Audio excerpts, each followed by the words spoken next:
Welcome back to Third Phase of Moon. Blake Cousins, we've got a special for you tonight.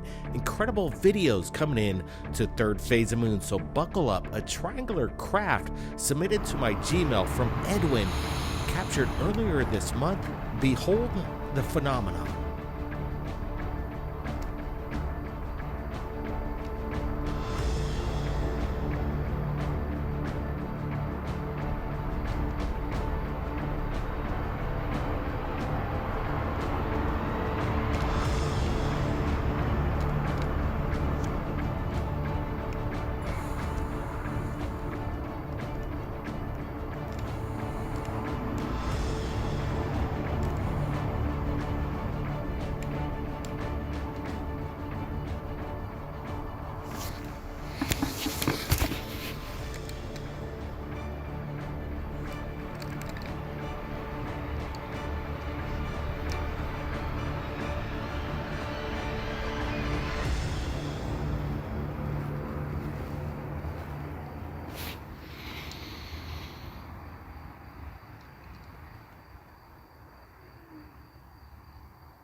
Now we're going to watch it once again. I'm enhancing the video. I'm zooming in about 300%. Incredible footage coming into our Gmail a few days ago. We're sharing it with you right now, exclusive to the world. Edwin has shared incredible evidence captured on his night vision camera from Spain. And we're looking at this. And right now, this resembles the TR3-B. It makes an incredible bank. It was going up and then it's like a bank left. He keeps on it for a little bit and then it changes direction once again. There's no manipulation here. These aren't birds, in my opinion, or satellites.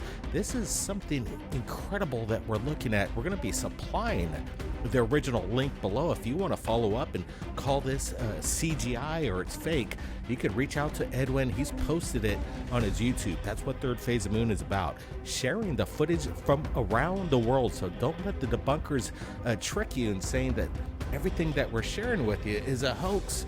We're sharing with you the real footage coming in from around the world, and I'm excited. Brent, what's your thoughts here?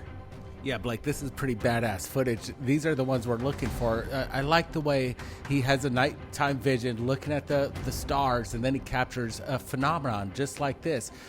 Like, I thought if these could have been birds, it would not have been so conventional, so stationary. These things are just seemingly to be attached to each other. And if it's up there high up, this thing's rather large. And here it comes. It starts to do this incredible bank down to the left, where if these were just birds, you would think they would have been just like shooting in a straight motion. These things, what we're looking at, whatever it is, this craft is making a intentional direction.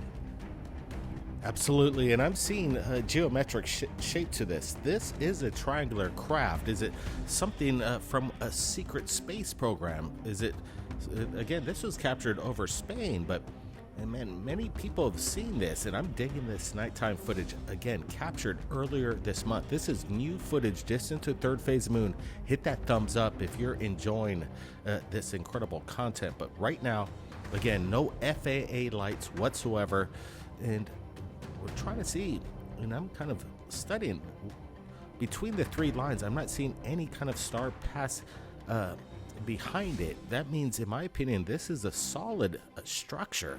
Again, what is it? We don't have the answers, but this is incredible evidence coming in. Again, we want to thank Edwin for reaching out to us on our Gmail earlier today. Now, let's get to the next phenomenon just in from Argentina. Watch this. Mirá. Alta luz, eh.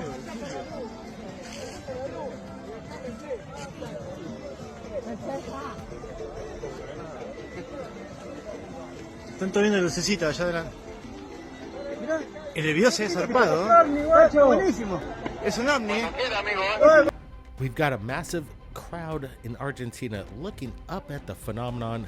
Again, people are bewildered. I'm digging this. Again, it's just not coming in from one source. Everybody's looking up in the sky and they don't know what the heck is going on. In my opinion, what we're looking at is some kind of possible projection in the sky. Project Blue Beam comes to mind, but is there a large craft up there, or is this some kind of like holographic imagery done by some laser beam? Brent, what's your thoughts here? Yeah, it's interesting. This phenomenon or technology is reaching the masses. It has these people pulling over thinking it's a phenomenon. I'm probably going to lean towards this as being one of ours. New technology projecting lights in the sky, creating some sort of like a, an image to capture people's attention. I'm not seeing this as being some sort of advertisement. I don't see what they're trying to advertise, which is interesting, but it could be something mundane as just normal projections in the sky. But if this is something else, and we have more video of these things taken off into the stratosphere, then we got something. Absolutely, and I'm digging it. Again, the phenomenon, it continues to come in worldwide to our Gmail, our Twitter, our Facebook. We've got contacts. We even got the official Instagram where you could reach us, official Third Phase Moon on Instagram. So don't hesitate. Point those cameras in the sky and send us the phenomenon. Now, we want to bring you this special interview that we conducted with Michael Schratt in regards to crash retrievals. He's got a lot to say, so listen up to Michael. This is groundbreaking right here. I've counted 119 crash retrieval cases within the Leonard Stringfield collection. That's the 65 3-ring binders and also the 7 status reports that he wrote over about a 15 to 20 year time period. And 119 total. So if you took those odds to Vegas and you had a roulette wheel and it had 120 spaces on it and you put a chip on 119, you're going to win every time, because all you need is one to be correct. So are there some hoaxes? Are there some liars within the collection? Sure, there's got to be. There's got to be, because no one's perfect. But all we need is one of these crash retrieval cases to be real. Then the concept of non-existence for crash retrievals completely falls apart at that point. So we'll go ahead and review some of the latest work. Now, this is by Rudy Gardea. He's the gentleman that I'm working with to actually get these illustrated, because within this Leonard Stringfield collection, there's 2 problems. Number one, the names were protected. They were kept under wraps. That's per agreement with Leonard Stringfield and his first-hand military witnesses. So there's really not too much we can do about that. However, number 2 is within this status report briefings, there's really no pictures or drawings or diagrams. So it's so vital to get these illustrated. It's summer 1971. This is California City, California, not too far from Edwards Air Force Base. So I think that could mean something. This was a 10-foot diameter dish-shaped craft, 5 feet high, more acorn shaped. Now we're looking at it, viewing perspective is almost a 75-degree, 80-degree down-looking angle. So you really can't see what's going on underneath, but the top of this thing has more of a mushroom type configuration. This came down in a residential area. There were at least 4 eyewitnesses that saw it, and one of the eyewitnesses was actually taking photographs. Within 10 minutes, the military arrives. They had a 6x6 troop transport. They had kind of an 18-wheeler tractor trailer with a crane on top, and they watched the entire operation where they connected up a lanyard and then picked up the craft, put it on the trailer, and then, we believe, went back to Edwards Air Force Base. So is this another example of a test flight gone wrong? It's possible, but again, this is 1971, summer, California City. So how did they get there so fast? What, did they have a heads up? They're always tracking these things. You've got the Blue Berets, who are in charge of the concealing operation when you have a UFO crash retrieval. And then you have something called the Blue Birds, which are the pilots that fly the CH-47s that shepherd these craft during test flights. Now, this is summer 1953, Camp Polk, Louisiana. Primary eyewitness came upon about a 25-foot wide or long egg-shaped craft that had a rim or flange going around sort of the mid part of the craft itself. Now, we have to count very carefully the bodies that were involved. There was one body that was pulled off on a stretcher, so there's one. And then there were 3 that walked out, and they were helped by the military personnel. And what's very interesting is that they had kind of a one-piece tight-fitting flight suit on. They were about 4 feet tall, and they had oversized head, oversized eyes, but then the primary eyewitness said that they had mittens on, which I thought was very interesting. They had mittens on. We've got the troop transport, we've got the ambulance here. So this is 1953 Camp Polk, Louisiana, another good example of a crash retrieval. All right, this is the next case that we'll look at, and the time frame here is 1954. This is Walker Air Force Base, which used to be Roswell Army Airfield, but then renamed. Here we have the primary eyewitness was in a H-19 helicopter. He was called onto the base. He was playing ping pong at the time, and he was loaded onto this helicopter. They went north of Roswell, and then they made a left-hand turn, went another 10 minutes, and that's when they came across this craft, about 30 feet in diameter, augured in at about a 40-degree angle. Now they're still hovering over the craft. It's nighttime, so there was a beaming spotlight coming from the helicopter. And what they saw were 4 bodies that were eventually recovered from the retrieval scene. There was a box here, which I don't know what this box did, but there was a box associated with the retrieval.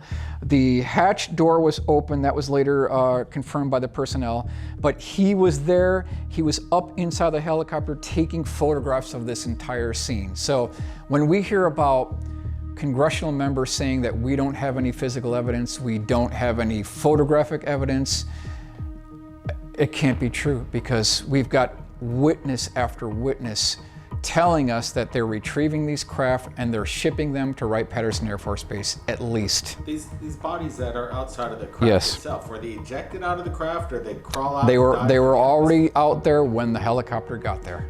So it seems like there's always these bodies lying around the craft right. in itself. The craft basically looks undamaged in any way. Yep. So do you think they get out of the craft and the atmosphere is messing with them? That could be the case. That could be the case. Because it doesn't look like they're ejected out. No. They might have walked out and then the atmosphere was not compatible to their breathing and they passed out. Who knows? Could be any number of situations, but the bottom line is we've got so many of these cases. These military witnesses, they can't all be lying. They just can't. When the photographer who was in the helicopter landed and he got to the localized vicinity of where this crash retrieval was taking place, he said that the whole area smelled like ammonia or battery acid. So I think that's a very interesting point to highlight. Man-made materials? Difficult to say, but definitely ammonia or battery acid. According to your studies, how many bodies have they recovered through all these crash retrieval cases? Well, there's plenty of cases within the Leonard Stringfield collection where military MPs were guarding 9 ET bodies in these glass freezers with a transparent top on front. That's just one case where there were 9. So there's got to be dozens. At least 50 plus? Well, if we take 119 crash retrieval cases, we drop that down to 100. Out of that 100, let's say there's 2 to 3 bodies. Now you know what we're looking at. And this has been going on for 70 years. Yeah, could be. Now that might be an exaggeration. We might be way too optimistic, but the bottom line is that there's just too many stories of these crash retrievals, bodies, debris, things being shipped to Wright-Patterson Air Force Base, classified libraries at MacDill Air Force Base, Tampa, Florida.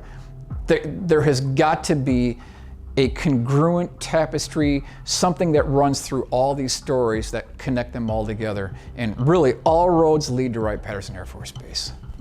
Now, we do not have the name on this one, and we don't have the location because the primary eyewitness didn't want anything tracing back to him that could identify where he worked or who he was. But he stated that he was at a classified materials library at a military facility where they had a drawer full of UFO photographs, crash retrievals. One of them was labeled Farmington, New Mexico prior to 1950, so probably 1948 timeframe. And what this depicted was a southwest location, about a 35-foot diameter dish-shaped craft with a dome on top and a series of circular portholes wrapped around the outer circumference of the craft. So here's another example of them having 8x10 glossy black and white photographs, the real evidence that we're looking for, probably in addition to motion picture film reel. So they actually do have the evidence. This is vintage early 1950s. There was a standing order that the Air Force went out to their pilots flying F-94s to shoot flying saucers down if they can't be talked down. That was the standing order.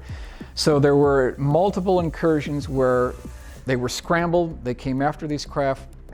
This is about a 200-foot diameter dish-shaped craft. It was hard to intercept these because these things could turn on a dime, they could go backwards, they could make a 90-degree left-hand turn at multiple Gs, leaving these F-94s in the dust. But the bottom line is that, and you can check out all the newspaper clippings, it's very easy to verify this, that if there's no threat, or if there's nothing to extraterrestrials or aliens or UFOs, why would the Air Force order its pilots to shoot these things down if there's nothing to it? That's an interesting conundrum right there. But and what makes them say that they could even communicate back? Exactly. If they couldn't be talked down, right?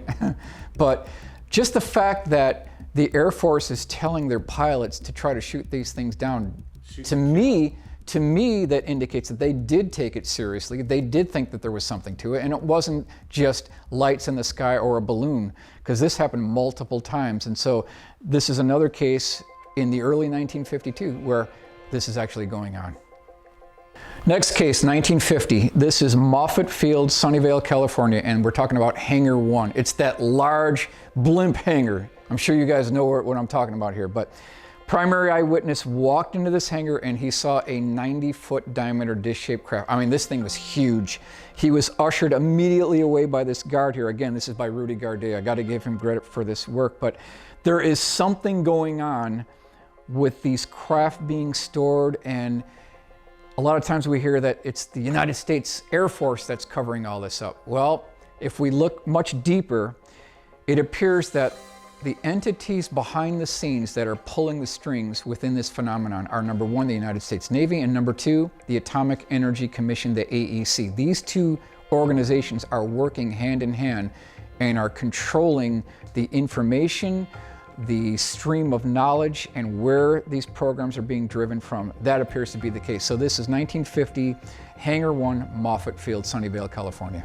Do you think Hangar 1 was built specifically for, ET craft being shot down? No, I think it's strictly a blimp hangar. And it was used for other purposes long after that. And it's still there today. Do you think maybe after the fact they've been building warehouses to possibly contain some of these craft? Absolutely. They're going to use what they already have first, and then if something's really large, then they just bury it at the site.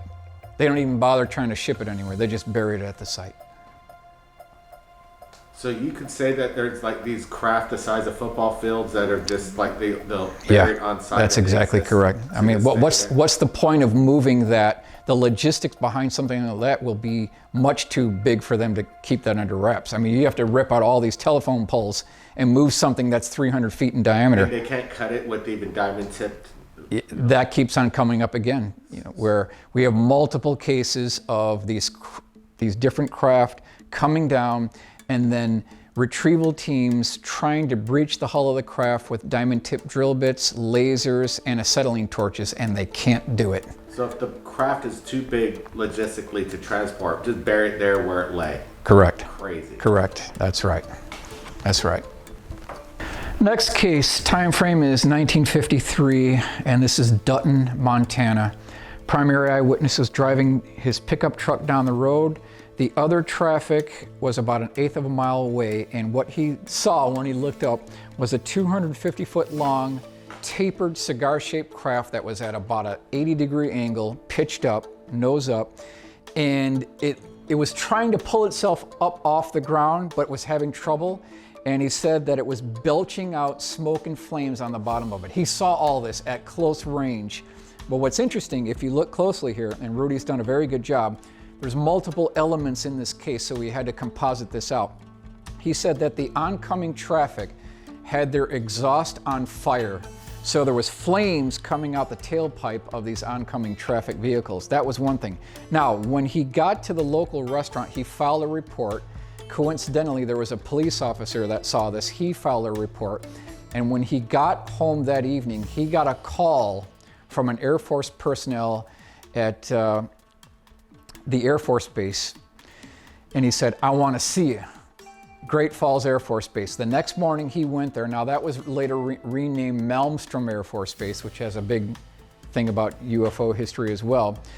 So he goes into the base the next morning and he is basically interrogated by this Air Force general. He's forced to sign non-disclosure agreements. So that's what you see here. He's signing these agreements, papers on the table here. As he's walking away, he runs into two of these Air Force personnel that have these large sacks over their shoulder and what look like human body parts inside these sacks. Now, I don't know if they were human body parts. I don't know if they were alien. I don't know if they were directly associated with this case, but the timing is suspect because this is literally within 12 hours of him actually seeing this. So these could have been the occupants, perhaps, but bottom line is there's three elements to this. There's another case in Argentina in 1954 where almost the identical situation took place, where there was a cigar-shaped craft up at an 85-degree angle with smoke and flames coming out of that one as well. So there's a historical precedence for more than one of these cases. So with all this evidence you've been presenting over the years, Right. thousands of reports, Right. What do people, the general public, what should they take away from this? I think they should take away the fact that these things are going on. They are taken seriously by the United States government. They do have the craft, the bodies, the debris. They've got the physical evidence. They've got the 8x10 glossy black and white photographs, and they've got the motion picture film reels that are peppered around the country at these different repositories. Langley Air Force Base, MacDill Air Force Base, Homestead Air Force Base, Wright-Patterson Air Force Base. They operate on a policy of no single point failure. There is no way in the world that they're going to put all their eggs in one basket. And let's just say that a Russian ICBM comes over and knocks out that facility. Now all of their crown jewels are gone. They have to spread these assets to multiple locations. And I think the bottom line is that they've got the evidence. They've got the evidence. But people that don't have a need to know aren't going to get clued into it. So we as the public, we're left out on the outside. And the only way to make these cases come alive from our eyewitnesses is to get these illustrated to preserve an important part of our national history. If you had one place as a fly on the wall, Yeah. unprecedented access, what would be the first on your list to visit? You could do it unaccosted. No problem. The Blue Room at Wright-Patterson Air Force Base. Absolutely number one. Because this has always been alleged, and Curtis LeMay had talked about it. He basically confirmed that it did exist, where they kept all this material there. And that's got to be number one priority to go to. If we can get access to that facility, who knows what we'll find. And thus the channel Blue Room Media. That's correct. It's an homage to the Blue Room. Mm-hmm. It's a mind-blowing situation. For the public, it's like, oh, a conspiracy theory, it's entertaining. But if you're actually in a responsible position and you find out that there's a whole secret government program that you don't know about, it's a shock. This report comes from a shadowy Pentagon department that was shut down in 2012. The disclosure movement has been hijacked by people parroting the narrative and the script being written by these black projects. I would say 90+% of everything that's going to come out is false. There's going to be no more of these near misses. The most widely seen UFO right now is not alien, it's actually ours. It's a great cover story for all kinds of criminal activities. Blame it on the aliens, right? If we are being visited by interdimensional beings, we should know about it. This has the big disadvantage of the truth being much more unbelievable than the fiction. It's the crash retrievals that are the Rosetta Stone for solving the UFO cover-up. This is Operation Failsafe. The implications of this is the difference between extinction level civilization versus one that's going to take off to the stars. Oh, what the hell?